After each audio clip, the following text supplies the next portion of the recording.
Hello and welcome to the Sunday evening podcast. Now, my name is Eddie, and this is going to be slightly different this evening because the situation we're adapting, things are changing. It's not going to be the same in the style. There isn't going to be a guest, and the reason for that is, I suppose, my situation. I'm currently producing the podcast. And trying to make it work. And today's, if you've seen tonight's podcast advertised anywhere, you will see that the topic is going to be depression. Now, I don't want that to particularly mean that the podcast is going to be depressing. I think there is that worry from someone that is always and will always want to strive to entertain and perform and make people feel good and happy, is to keep that smiley face up and keep that positive outflow. But in reality, we're not all like that, not all the time. And my current situation, I've been really thinking about it. I mean, this podcast isn't scripted. There's a few ideas, but it's not scripted, so it will just be me talking as though I'm sitting in front of you over a coffee. And my situation currently in lockdown number 3 in the UK, mid-January, is depressing. It is a depressing situation, and I think anyone that, if you've suffered with depression, diagnosed with depression or not, I would think it would be very difficult to imagine someone not feeling depressed right now in this situation. So I don't know. I'm someone that doesn't really particularly like to let that get on top of me, but there isn't really any other outlet in terms of shining light at the moment, I suppose. I think what my best test for are you depressed or not, because you always think, and especially someone like me, I always think, are you really depressed? Come on, man, you're just feeling low today, feeling lethargic. Go and get a good meal, go out for breakfast, go and have a chat to someone. It's fine. It's just called feeling low. But in the past, I have been diagnosed with depression, and therefore referred to psychotherapists and CBT courses, which the content of which was quite good, quite useful, but the way it was delivered and the way that the courses and things themselves were so fragmented, and it rose anxiety as to whether it was going to be there the next week. And to me, that is almost the worst thing that could possibly be delivered for someone that's struggling with anxiety, stress, depression, paranoia, whatever it may be, and whoever was on that course. So today, as I was saying, one of my greatest tests is, because it is so easy for me to overlook it and ignore it, is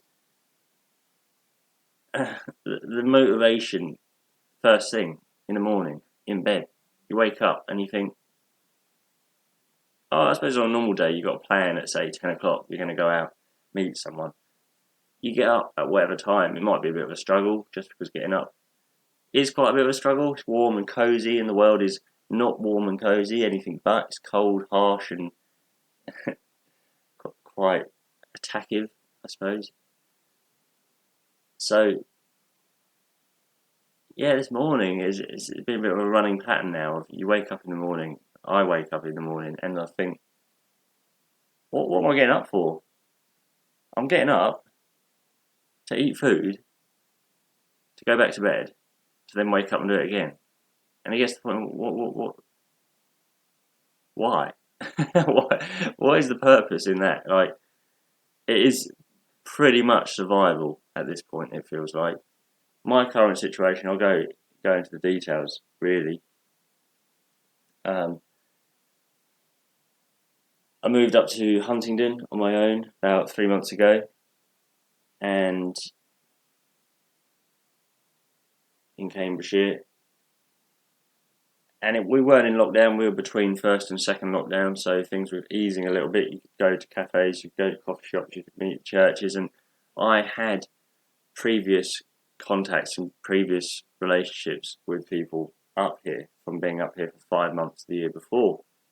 So it was a kind of a obvious place to go because I already had those links and those connections out of going somewhere else completely new and really not having any comfort. So that's where I went, and yeah, it started off okay. I ended up going to the local church that I've been going to for a few services, but more importantly, their sort of open church in the day, which is just a place you can go and chat to people, other people that are going there just for a coffee, just for a sandwich, sort of like a coffee shop, but you'll either sit in a massive ring, not in like a circle kind of sort of a club kind of way, but rather in the tables and chairs and the tub chairs are laid out in such a way where you can kind of all see each other and have a chat across the room if you wanted to, and smile and wave, and it's very pleasant. You sit down at a table with someone else that you didn't go with, and not in a forced way, but in obviously people that you recognise and people that you weren't, the sort of people that maybe they or may not be there. So you sit down. That was really nice. It was a nice lifeline. It was a nice place to sort of feel welcomed. Yeah, and then from there I ended up being able to stay with a contact up here for a few weeks, to the point of it coming up to Christmas, the time of whatever. I mean, I don't think we had gone into second lockdown yet, had we? Yeah, we were in second lockdown at this point, and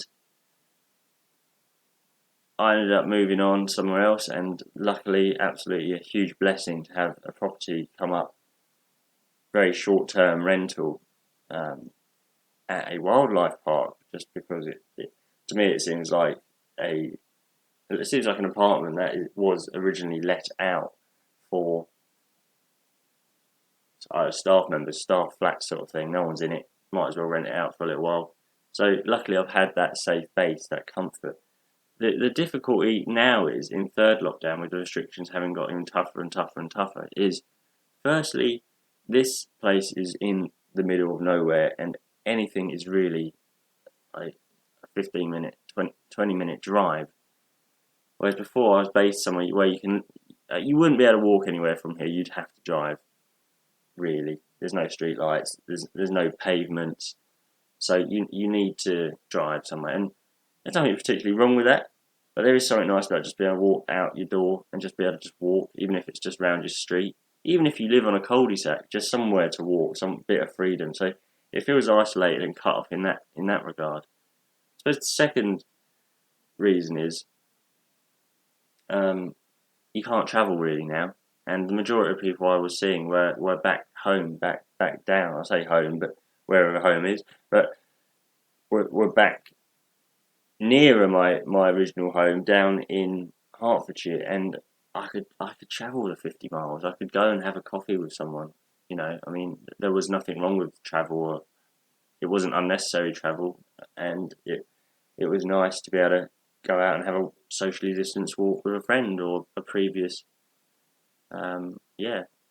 church member that I'd attended church with or whatnot, and that was lovely. And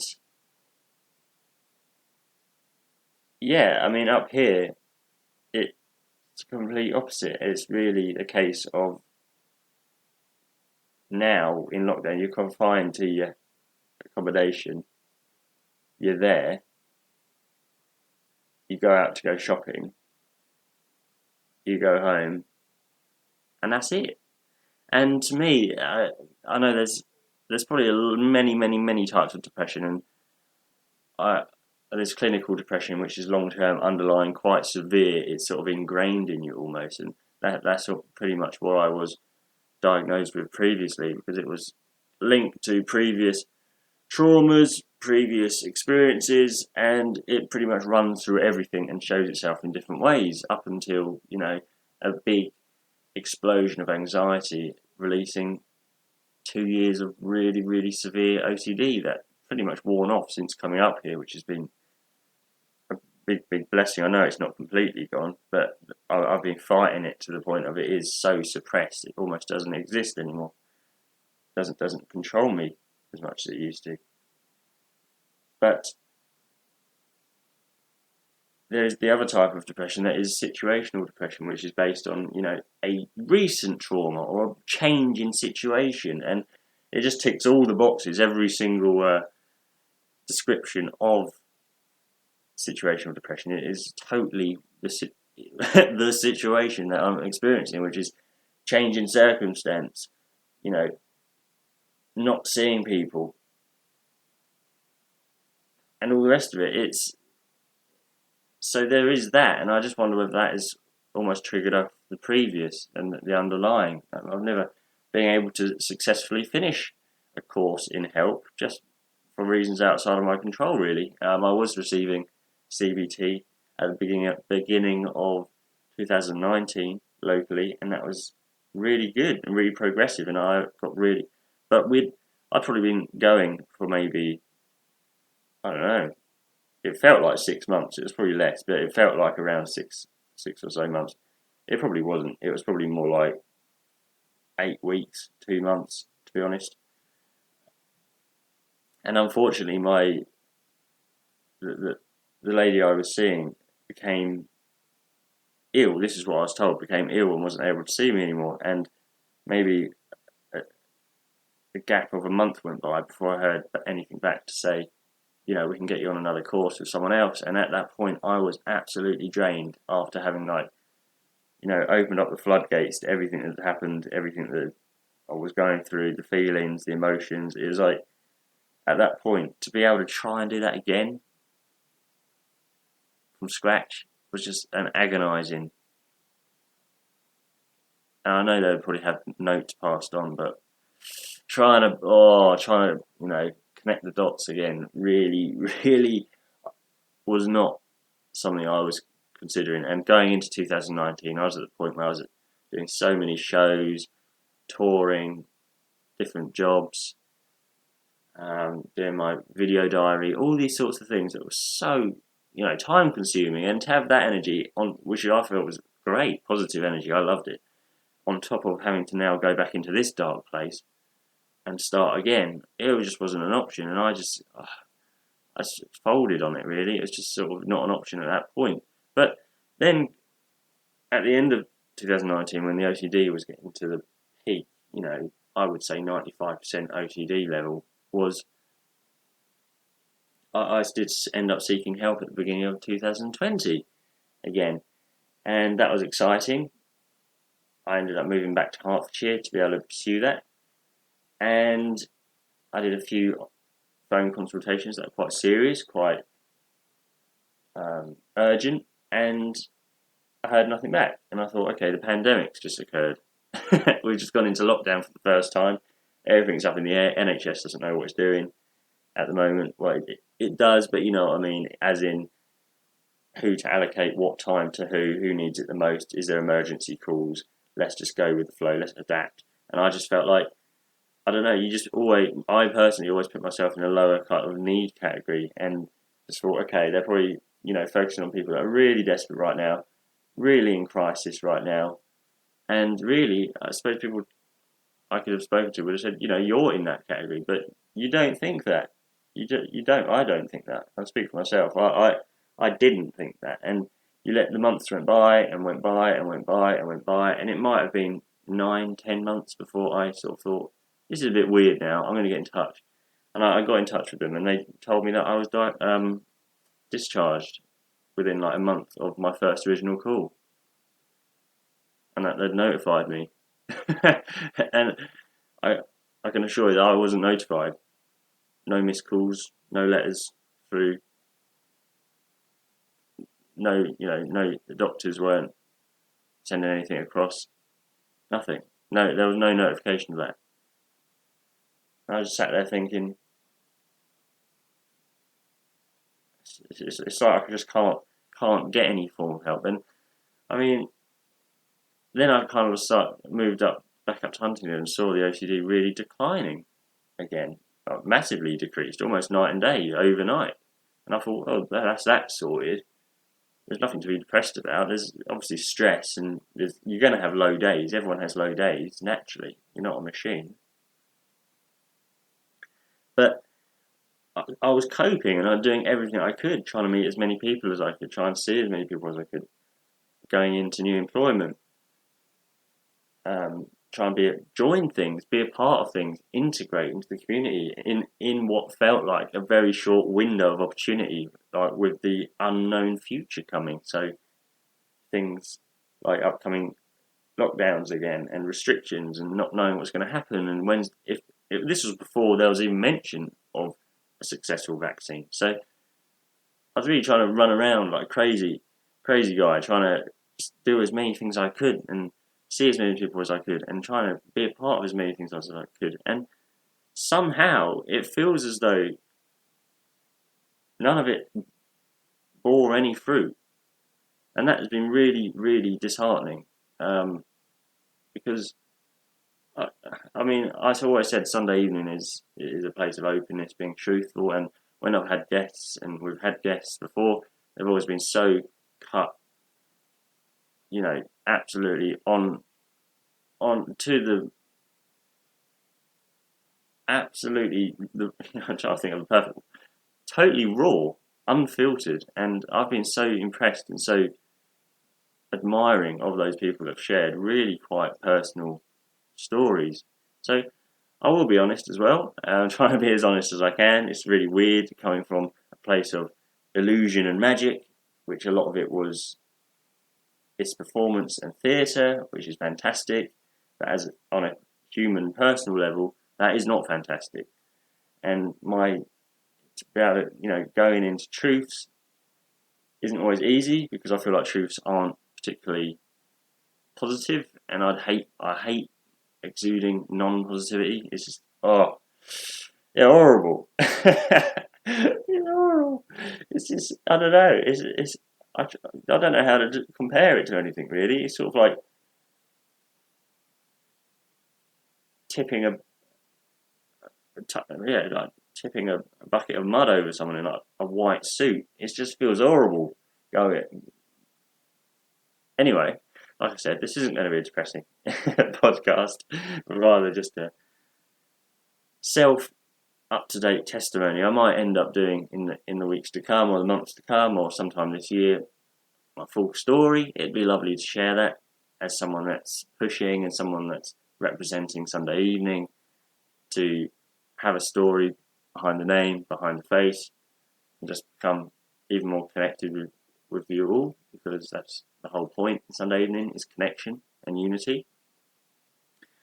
But the majority of places that I connected to up in Huntingdon, and to be honest, surrounding areas, were churches. And as a Christian, the barriers, the walls, the difference was between being in my local community or even elsewhere in the country and visiting places of this sort of, let me put it into sort of images really of people that are standing front on to you with their arms sort of open wide, almost with the hand gestures of come here man, let's give you a hug, like.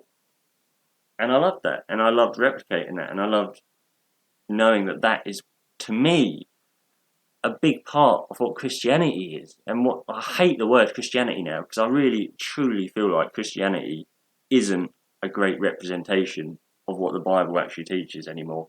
Here in the UK, I'll speak for locally what I actually know and what I've experienced. What I've experienced a lot across the board, not just in Huntingdon, but all over the place, is Christianity really, really not exuding the teachings of the Bible and what Jesus taught. And to me, that's agonising. So I don't even like saying that I'm a Christian anymore, because to me, as a non-Christian, not very long ago, all Christianity means is a set of rules, a bunch of people that aren't really that interested in you, go to a cold, horrible building on the weekend, sing some crappy, boring songs, pretty much slow, rubbish, like songs you're not going to sing as a 20-year-old ever. Let's just be real about it. Come on. Like going to a funeral every week. Why would you want to do that? And to me, that isn't what Jesus was about. He was about being active, being adaptable, about being with the times, being completely relatable, listening, and holding true the one source that God had given him to go out and represent, which was love, unconditional and reckless. And to me, what I've experienced across the board and in a lot of places, up and down, churches, not churches, different whatever, organisations, is conditional love. And to me, that isn't the same Bible. It makes me feel like there's a misprint. And I've had a conversation with a few people over the months, maybe years, about this idea of creating this realistic Bible, like this Bible completely, today's interpretation of the Bible, translation, the NJB, the non-Jesus Bible, the Bible of, Jesus saw the man at the side of the road needing help. He walked by. The realistic to how we live and how Christians live, particularly. The reason I'm talking about that is because I see us having a responsibility. No Christian is perfect. I'm not perfect. No one's perfect. But when the need is so clear in front of you and you ignore it, that's when it gets to the point of, are you for real? I suppose. Are you for real? So that kind of went off on a little bit of a tangent, really, and I was particularly talking to Christians and churches, because people's lives those around us, we are accountable for that now. We've been called into service. We've been called into being sacrificial of ourselves. That's the purpose. And if God isn't central in your heart and you're not just doing whatever you can to help those around you, then it's kind of like, what's the point? That's what we're being called to do. End of. That's the brief. Jesus forgave. Jesus helped. Jesus didn't discriminate. Jesus sat with sinners. Jesus went out of his way. He pretty much put his life on the line. Now it just seems like, I don't know, it's tough. It's complete. It's night and day. It doesn't feel like what was taught, and I think that was predicted. That was shown time and time and time again. But back to my story. Coming up here just really felt as though, instead of that open arms, it's been kind of talking to someone that's talking to you while facing the other way, so they're back to you, doing like 100 other things. So say like washing up or something. That's kind of how it's felt. And I'm quite susceptible to feeling and attitude, because I suppose coming up through selective mutism and you're not talking for 12 years, you're picking up actions, you're picking up social cues, you're picking up attitudes, you're picking up vibe, you're picking up feeling. I understand that I think a lot of that in me is sometimes fabricated, amplified, and that might just be out of anxiety of thinking, oh, worst case scenario, boom, boom, boom. But at the same time, I am naturally, and that's kind of wraps up into the whole, links up with the whole theatre side of it, and creating that experience, that sensual experience in a theatre, visually, audibly, and that's why I love doing it, I suppose, because it just feels natural. And I've just been disappointed, I suppose. Put bluntly, over the time of my little window of being able to talk to churches and go out and talk to people and organisations, I reached out to 6 different churches, maybe more actually. 7 churches, and 6 of those churches pretty much ignored me completely, altogether. And I thought, I'm a Christian. Not as though that gives me an extra foot in the door, but more of a, if I was non-Christian, there's no,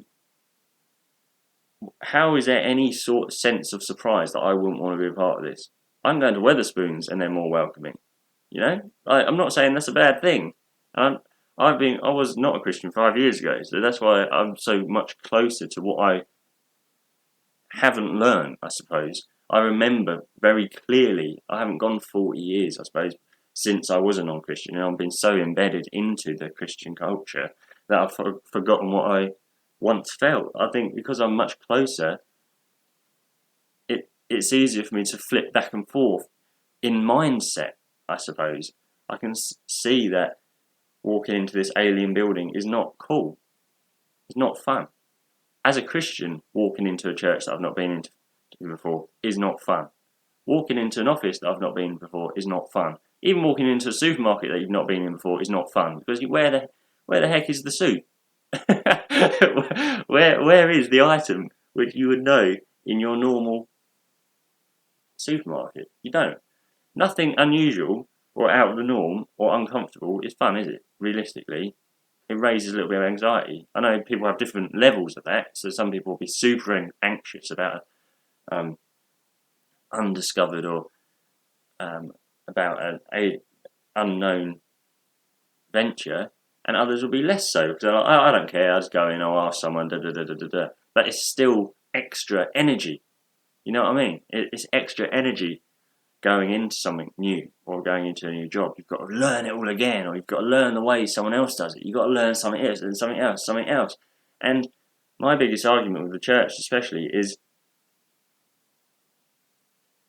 there is so much to learn in life and so much to do. We're not in a position as Christians to expect anything more than what people are going through and what they're trying to learn in their life, in showing and giving the opportunity for them to see and decide on whether they want a relationship with Jesus or not. That's fundamentally the purpose of the church, is to share who Jesus was, not make people Christians. I don't know where that's come from, but give the opportunity. I would rather say to someone, like, this is Jesus, this is what he's about, da da da da da, example, da da, just, getting to know someone, and then at the end of it they say, I'm not interested. But they've had the option, like, I'd rather that than not at all. And unfortunately, the church has become an exclusive club. It's become someone that's totally uncomfortable to walk into, totally different to outside world. There's no difference. And I love that. I love the idea of, I suppose then it goes into the idea of street preaching and stuff. And again, it doesn't really fit. It doesn't work, because that isn't going to where people are. Physically it is. You're walking onto the street and telling people about Jesus. Yeah, that's what you'd expect, obviously, and you see that in films and people with boards and these erratic people who you don't even want to like make eye contact with. You think, yeah, that is. you kind of got 50% of it. You're going to where people are. Yes, people are on the street. Yes, people are going into Costa. Yes, people are doing this and going about their daily business. But you are not going to where they are. Like mentally, like those people aren't also screaming and shouting on the street unless they're in agony or unless they're having an argument. So why the you can see what I'm trying to say here. But why on earth would you want to be involved with this guy shouting, "Oh, you're gonna go to hell, you're gonna be sinners all your whole life, you gotta repent, go." Like, I haven't got time for this. Mate, I've just finished my job. I need to go and get some peas and some chips and some milk for tonight's dinner. I've got to go home, I've got to go and look after the kids, I've got to also go and paint that bloody wall in that guest bedroom. Why would I stop and listen to this wailing guy? Whereas if you're someone that says to this person, "Oh mate, it's not going to happen in today's culture." The example I was going to give is like, how can I help you? Most people are suspicious. People don't want that kind of help. But just being, I suppose, my way of doing it, you got to go somewhere where someone's already going to be and not make a new situation. You've got to integrate into their stream, into their vein, like. And I'm not just talking on a Christian level. I'm talking kindness. I'm talking like just as a human being, as being being a human being and loving, which most people want to do, they just don't know how to or haven't got the opportunity to. And when I say don't know how to, not in a patronising way, but in a sense that the world is so quickly changing. I look at it each day and think, how on earth can I love that person? I know how to love, but how can I show that love? Or how can I go out and act on my love? Which is the most important thing. There's all well and good saying about 500 things and, saying, oh yeah, God calls us to be kind and be open to ministry and to see opportunity and to hear His word. And in every prayer you hear, it's, I want to be more open to you. And then the next day, you see maybe it's easier seeing it in other people's lives, but you see 5 different examples of ways God is speaking to that person and are not hearing it. And you're thinking, it's so clear. And that goes back to the argument of distraction and things being in your life and consumerism and, there's that new iPhone, oh, what's on the TV tonight? I'm going to get drunk. Whatever it may be, in escapism, distracts from the raw, very sharp and quite obvious level of guidance that we actually receive. I struggle with it some days. Other days it's clear as anything. Other days I can't see it. Other days I'm praying till the cows come home to say, I need to be seen. I need to know where I'm going next. What's the next path? And I'm like, I haven't seen anything for a month. But really, this probably is so clear. It's down to, who's spoken to you that week. Why have they spoken to you? Who's just come out of the blue? What job have you just got? And I think there's the part of Christianity that's trusting. That isn't the person I want to be talking to, or that isn't the person I thought was going to be coming out of the blue. I'll wait for the ideal person. The fact of the matter is, God calls us to trust. And if God has put that person into our lives to speak to, that is the person we need to be speaking to, if we like it or not, quite frankly, as a parent to a child. A child wants to go and have fun and, ride his scooter right next to the main road because it's bloody fun. That's the best bit of pavement. It's the flattest bit of pavement. It's the smoothest. There's the ramp. But the parent knows that one little trip, one little stone will catapult that kid into the road and into ongoing buses, trucks and lorries and everything else that's going by. Whereas the little bit of flat ground and, not very nice tarmac round by the local park isn't the greatest place to ride, but at the end of the day your well-being is going to be much, much more better. Much more better. And that's not to say that God calls us into a life of complete safety and a bubble and being just kept in a room, precious, in a display cabinet. Quite the opposite. We're called into a life of risk, of danger, of putting ourselves on the line for others. But God's guidance isn't always what we expect, but rather, and not always comfortable, but rather what is best for us in the long term in some way. What might not be comfortable at first might become the best thing we've ever known. It is tough. It is absolutely tough. And I've always felt like the same way I don't believe alcohol, for example, gives you confidence. It removes inhibition, but I've always said it doesn't give you anything. It doesn't give you confidence. It doesn't provide anything. It just diminishes an anxiety, allowing your already confidence and your inner confidence that you have all the time actually get through. I believe that it's not a case always of how can I be more receptive? How can I hear you more, God? How can I be open to hearing you more? It's rather, what can I cut out of my life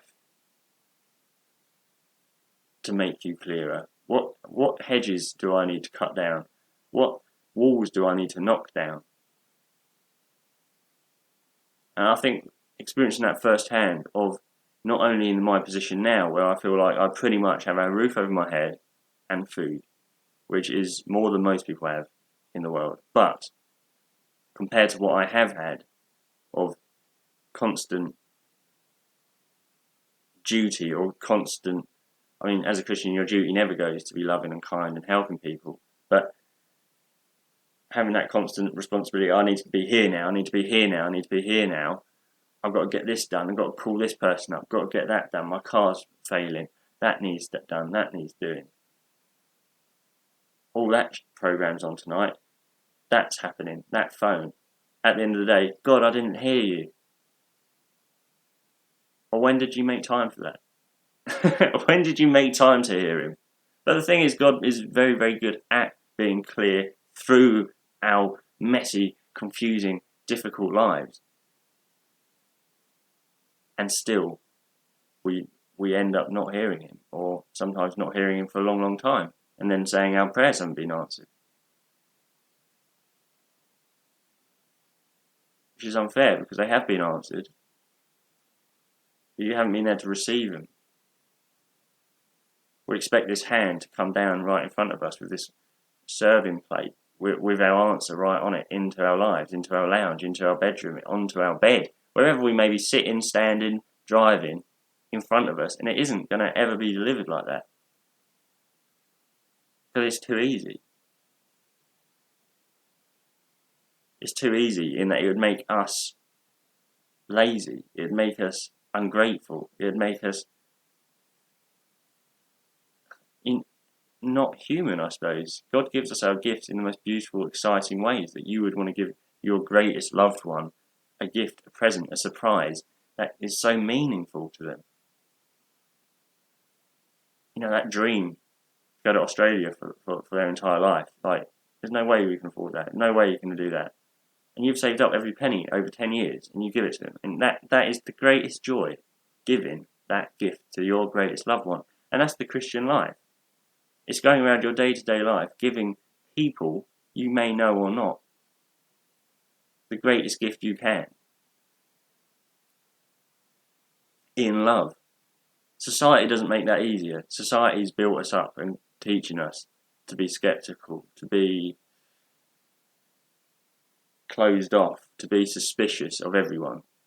And there is a part of that that's sensible, because there's a lot to be suspicious of, but not of God.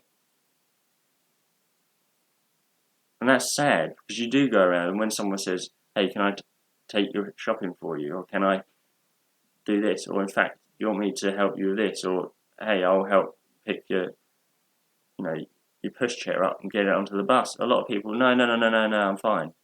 As a natural reaction, natural response, because that's what's been ingrained, is do it for yourself, it's less risky. It's not less, it's not nicer, it's not having someone being kind and helping you out, it's not nicer, but it's less risky. Less chance of that guy running off with my bags of shopping. There's less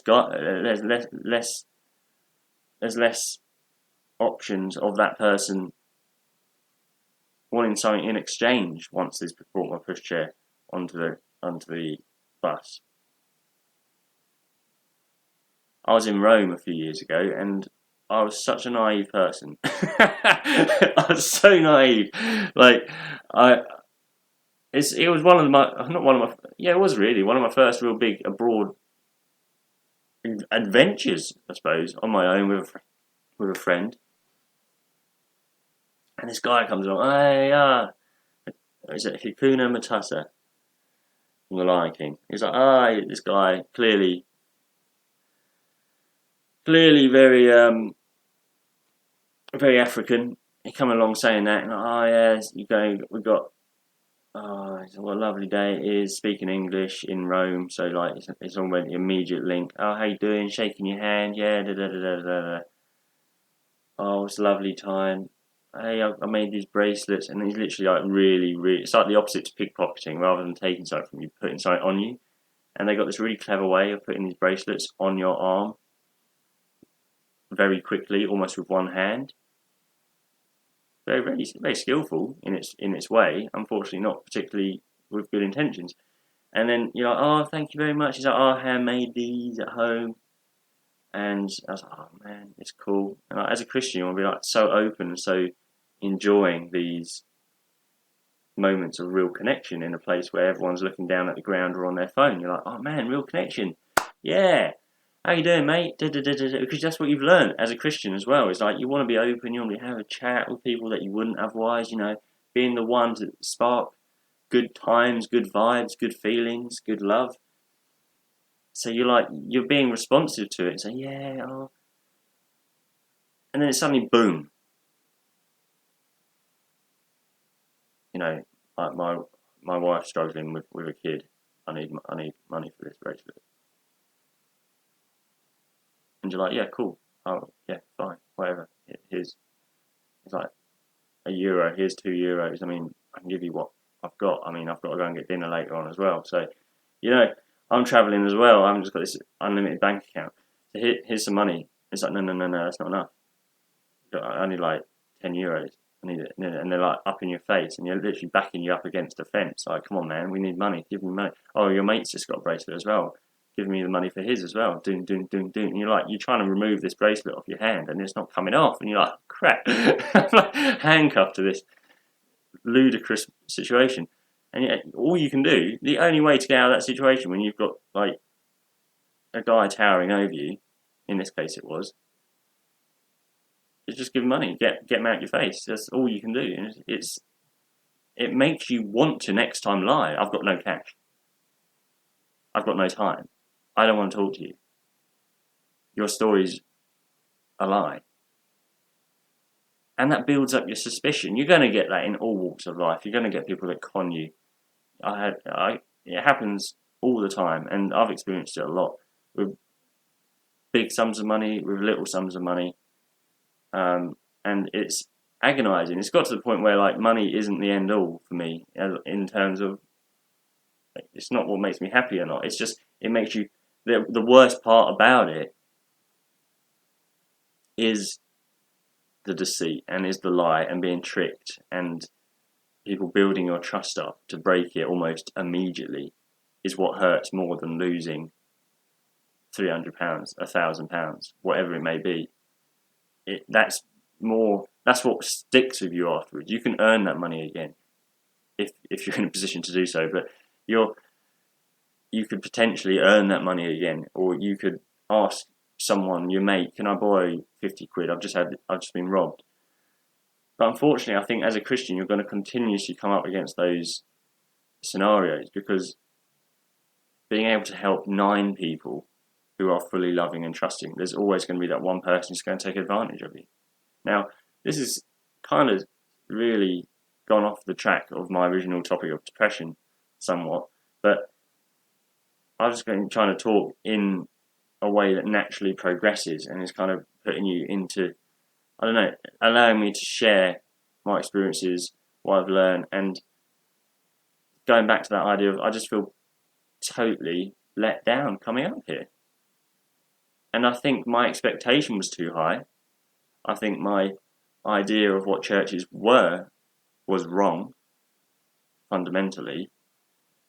And I think going into churches and expecting everyone to be a Christian was also wrong. I'm not saying that to be horrible. I'm not saying that to be nasty. I'm saying that as a truthful fact of the matter. The same way someone might come up to me and say, I think you need to read your Bible more.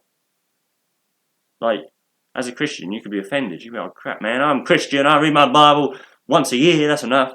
Or whatever. Things aren't easy to hear. But usually it's out of love because they want you to be closer with God. They want you to be acting closer to what Jesus did because that's what Jesus calls us to do, and that increases the relationship. Again, could go into the thing of Christians telling you what to do all the time, just not out of love. And that's the difficulty. There's always going to be that dishonesty in life. There's always going to be those people that abuse and take advantage of a system built on kindness in really horrible and sickening ways sometimes. But it shouldn't mean that us as Christians or us as human beings should stop being kind and loving because we're going to get hurt. As soon as we open up our heart, it's more vulnerable for pain. That's what I've seen and believed. And that's why it's so important to have that community around you. So important to have those other loving people around you, those other Christians around you. Oh, that word that I'm going to try and change to something else. Disciple, follower of Jesus, faith, whatever it is.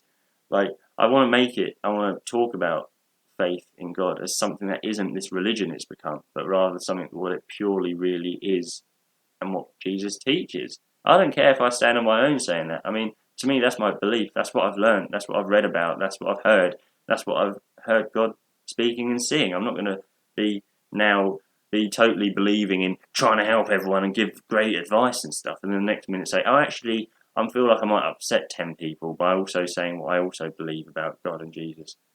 It doesn't work that way. You can't be totally open and honest and then kind of mediated and filtered the next minute. And that's kind of why my magic vanished off the face of the earth, because I got to the point where, one weekend I'm doing this magic trick of illusion and theatre, which has its place, but in what I'm trying to do the other weekend of standing at the front of a church talking from the Bible, which I believe is 100% true and pure, the next weekend was night and day. So difficult, impossible for a human mind to kind of do that unless you've got that, mindset of quickly switching between not telling the truth and telling the truth. And I didn't want that. I just wanted to be in the position where I'm the same person in front of everyone, whatever situation, not extra kind around these people, extra kind around these people, more reserved around these people, more reserved around these people. And I'm going to sort of tell 50% of the truth to these people, 100% of the truth to these people. I want to be the same person across the board. You don't see Jesus in the Bible being one person 1 minute, one person the other minute. Sitting and eating with the sinners and whatever else they are, tax collectors and etc., the people that the rest of the world didn't want him eating with, because they're thinking, oh, you're trying to be righteous. Why do you want to be sitting with these people that have ruined their life and are horrible to everyone? And then him going to another room with all the, high esteem or church members and saying, oh yeah, it weren't really that nice. It was a bit horrible in there. I didn't really like that. No, he's like, I love this and I love you. I love you. I love you. He only had love for everyone. He had anger and frustration in times of when he saw what he was standing for being contradicted, especially by those that were proclaiming to represent him and in places that were designated for worship and love of him and his Father. I like changing the wording also, not changing but translating what I believe the Bible was saying. And it does say this, but one of the most common things is God sent his one and only Son. Yes, that is true, and it helps you understand what expense and cost he sacrificed to be closer with us, which is his Son. Like, as you send your kid away, I mean, sending your son, your daughter away, never to see him again. It's like, that's a huge sacrifice. But the way I like putting it is that he came down. God came down to us, not he sent someone else to come down to us in his place. That's where that's what needs translating. It's like, God didn't send someone else, like a representative, but he did at the same time, if you know what I mean. He came down, God came down in human flesh to earth to speak to us and to translate what he'd been trying to tell us for years and thousands and hundreds and millions to the dinosaurs as well, many years, right? And out of love, he came down. God is in a position where he does not need to come and experience the crap we've created on this earth. God is in a position where he does not need to come and be sworn at by cars driving by. He doesn't need his Amazon package nicked off the front of his doorstep. He doesn't need, I'm talking real kind of, first world problems here. But this is a guy that doesn't need to starve. This is a guy that doesn't need to be tortured. This is not a guy that needs pain. This is not a guy that needs disease. God is in a position where he could never experience any of that. But he loves us so much, he came down. He chose to come to this mess so that he could be closer with us, going through it and understand it. Now, I don't believe he came down to understand it, because he's God and he already did understand it. But he came down to show us his commitment and his love to us, in hope that we would show a little bit back. A little bit. Just glance his way once in a while. Would make his heart leap 1,000 times over. I love this image that I heard at the church I was attending, Wormley Free Church, down my church I've grown up at, really. Of every prayer is like flowers coming up to him. And I think it's just such a beautiful image of these. Every prayer is almost like a flower sprouting in his garden. Now, just imagine this huge garden he's got. It's just being just. Oh, thankfully, he doesn't have hay fever, because just imagine how many flowers there are in this garden. But at the same time, just think how many fields he's got without.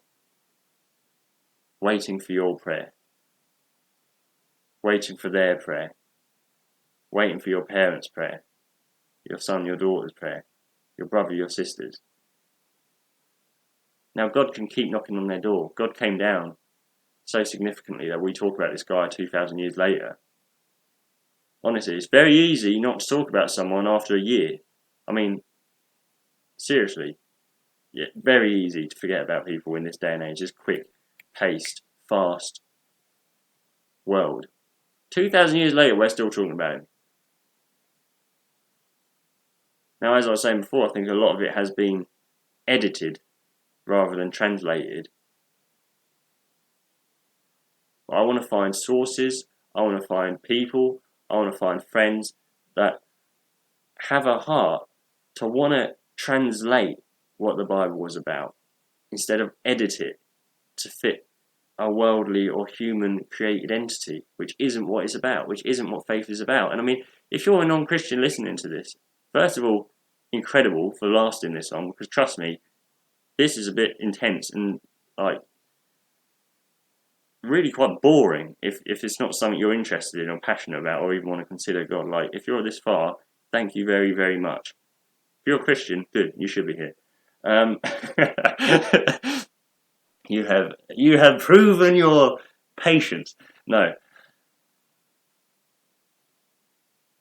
I can't remember the point I was going to make now. I feel like if you're non-Christian, you've made it this far, thank you entirely. But how exciting does a genuine real life with a greater being who loves us entirely, that knows the number of hairs on your head, the amount of pieces, the amount of individual bits of sand on the beach, everything, he knows the number of.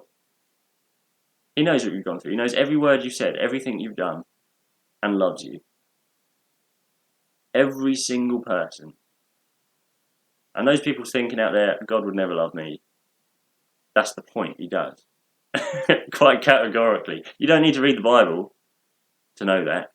Look around you, you're still here, you're still eating, you're still breathing, you're still, may not be in the most comfortable situation, but he loves you enough to want to nurture you and give you the opportunity to hear him, and he's given you the opportunity to know that he loves you. Everyone is loved by God. Every single person. Regardless of what they do. Which is not saying that you can do anything. Because those in love are on a two-way relationship. Don't do things that their father wouldn't want them to do.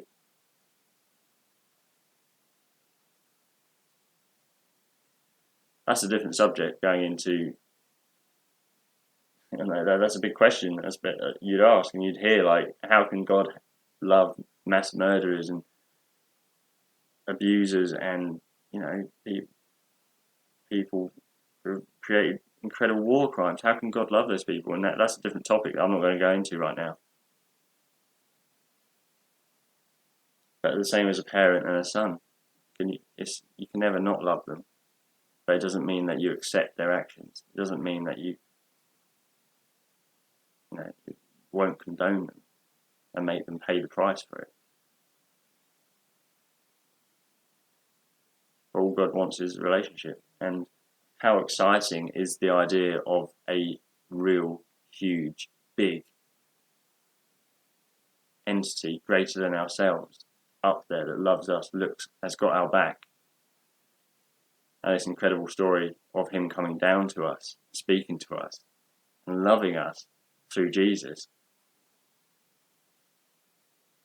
and giving you your life, and knowing you before you were born, and having a purpose for you, knowing that you have a place on earth and a reason to be here. And no, it doesn't mean that you have to create the next big company. It doesn't mean that you have to do extravagant things that on the world are extravagant, but in God's eyes are like, you've made £6 billion this year. Has it made you any different as a person? No, who cares? It doesn't matter. Success and purpose are completely different. Purpose is knowing that every day you wake up, you have a purpose to go out, to love, to have an impact in someone else's life. And your gifts, whatever it may be, again, the world has this strange way of making gifts seem like it's, oh, you're athletic, you're artistic, you're great at maths, academic. Gifting doesn't come even in knowledge. Gifting is what you are good at. Are you good at listening to someone? Are you good at just having so much energy you can keep going the extra mile others can't go to help that person?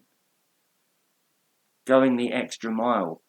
When someone asks you to carry their bags 1 mile, you carry their bags 2 miles. Like Jesus carried the cross, or carried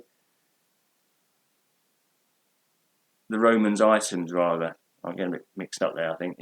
But on that fact, yeah, carrying an item, as Jesus did, go the extra mile. He calls us to do so much goodness using what we have, what we know, what we love. Have we got a house with a spare room? Put that person up that needs it. Because what's it doing? It's sitting there empty. Everything around us is God's anyway, so nothing of ours we have complete authority and ownership over. Now, to some that might be a horrendous thought. I've worked my whole life for this car. I've worked my whole life for this fortune.